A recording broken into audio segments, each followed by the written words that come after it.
So now I'm going to be talking about the OCC makeup and the sets that they sell on their website. So OCC does not manufacture their own airbrush compressor like the rest of the companies that I've talked about today, but they do sell one that is made by Sparmex, and it's a really, really great one.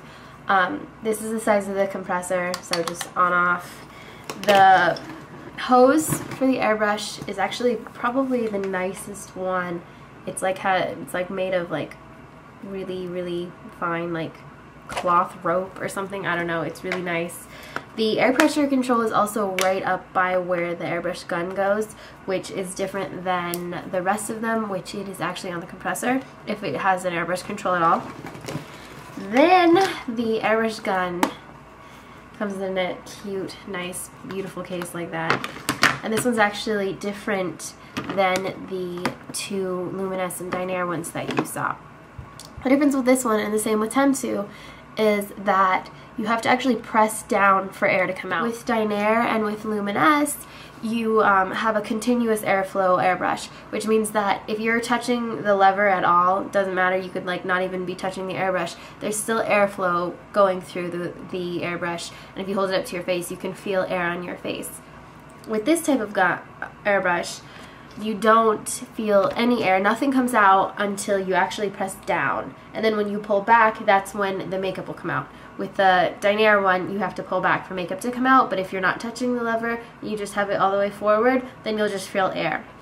That's the main difference with these. This is also a lot more high-tech, as you can tell.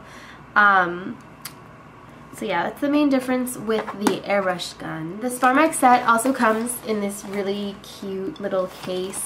And the cool thing about this is, and this is why I really like this one for freelancing, is that it comes with a battery pack. So you don't necessarily need to be near a plug in order to use the airbrush. So, you know, if you're on set somewhere where there's no plug nearby, or if you're doing a bridal thing, something like that, you're not near a plug, you have a battery pack that is rechargeable and works really well, you know, works the same, so it kind of gives you more freedom.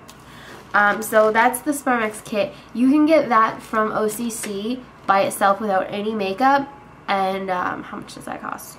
That costs $280, but they also have a really, really great kit where you can get that set, and then you also get the mini sets, all the mini sets that they have, which is the 1/4 of an ounce size bottles of all 12 of their foundations, all 12 of their blush, highlighter, and contour colors. You get their 6 adjusters, and then you get their 1 ounce bottle of primer.